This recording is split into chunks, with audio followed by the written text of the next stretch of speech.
नमस्कार P3 भारत में एक बार फिर आप सबका स्वागत है दोस्तों। अभी केंद्र की राजनीति के साथ साथ दिल्ली की राजनीति में एक उबाल आया जिसमें सीएम केजरीवाल गिरफ्तार किए गए और बड़े नाटकीय तरीके से गिरफ्तार होने के पश्चात इस तरह की राजनीतिक उठापटक हो रही है और उस राजनीतिक परिदृश्य में कुछ नए चेहरे और कुछ पुराने चेहरों के कयास अलग तरीके से नजर आ रहे हैं। ऐसे में एक व्यक्तित्व नज़र आता है, उसका नाम है राघव चड्ढा।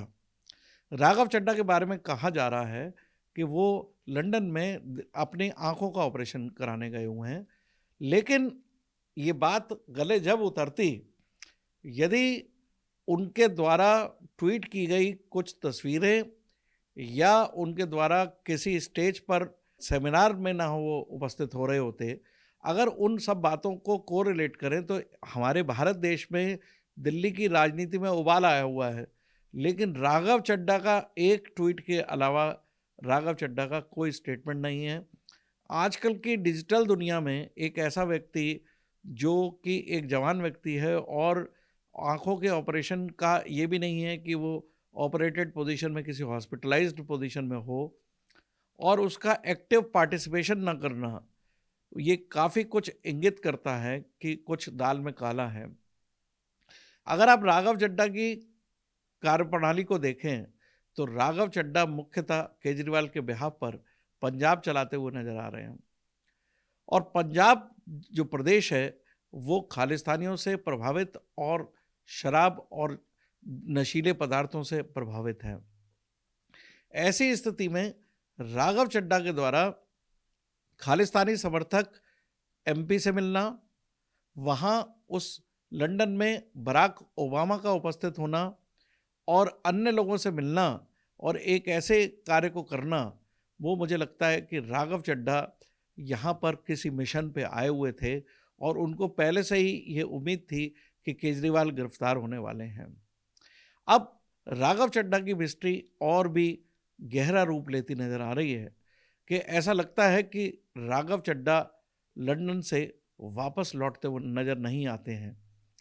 वो दिल्ली की राजनीति को वहाँ से दूर से देख रहे हैं और उन्हें ये इस बात का अंदेशा है कि जांच की आंच उनके ऊपर आ सकती है। लेकिन दोस्तों, आपको लगता है कि राघव चड्ढा की के ऊपर जांच की आंच क्या शराब दिल्ली की शराब पॉलिसी से कनेक्ट हो सकती है? उसी के संदर्भ में उनकी एक गिरफ्तारी और हो सकती है। जितनी 17 गिरफ्तारियां हुई हैं उनकी 18वीं गिरफ्तारी हो सकती है। ऐसा नहीं है। राघव चड्ढा के केस में कुछ और गंभीर मामले सामने नजर आते हैं। राघव चड्ढा न केवल शराब नीति में इन्वॉल्व थे, लेकिन राघव चड्ढा लगता है देश विरोधी ताकतों के साथ संपर्क में होने के नाते उनके जांच की दिशा डिफरेंट बदली जा सकती है और उस जांच की दिशा में राघव चड्ढा बहुत बड़े नपते हुए नजर आ रहे हैं। शायद इस वजह से वो ब्रिटेन चले गए हैं और ब्रिटेन में जिस तरह की संधि है देश के साथ, ब्रिटेन से उनको लाना मुश्किल होगा। ऐसा मुझे लगता है कि राघव चड्ढा आने वाले समय पे लौट नहीं रहे हैं और वो वहाँ कोशिश की, लेकिन वो कोशिश नाकामयाब हुई और वहाँ के लोगों से जो हमारी एजेंसीज हैं उन पर नज़र गड़ा रही हैं और नज़र के हिसाब से एनआईए या रॉ राघव चड्ढा पे शिकंजा कस सकता है और ऐसी स्थिति में राघव चड्ढा की गिरफ्तारी पूरे देश में आप पार्टी के भविष्य को खतरनाक स्थिति में ले जाएगी और आने वाले महीने में हो सकता है कि आप पार्टी का अस्तित्व भी खतरे में नजर आए।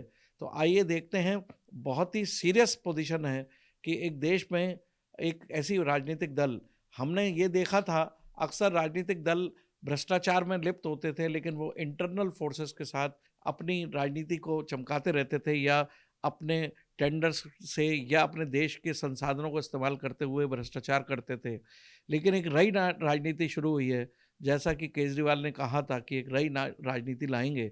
तो ऐसा लगता है कि ये उनके दल की राजनीति देश द्रोह की तरफ की राजनीति है और वो उनके जो क्रियाकलाप हैं या उनके जासूसी के जो कांड हैं वो सब एक दूसरे से इंटरकनेक्टेड हैं और आने वाले समय में खतरनाक विस्फोटक स्थिति हो सकती है और जो देश के लिए सुखद नहीं होगा।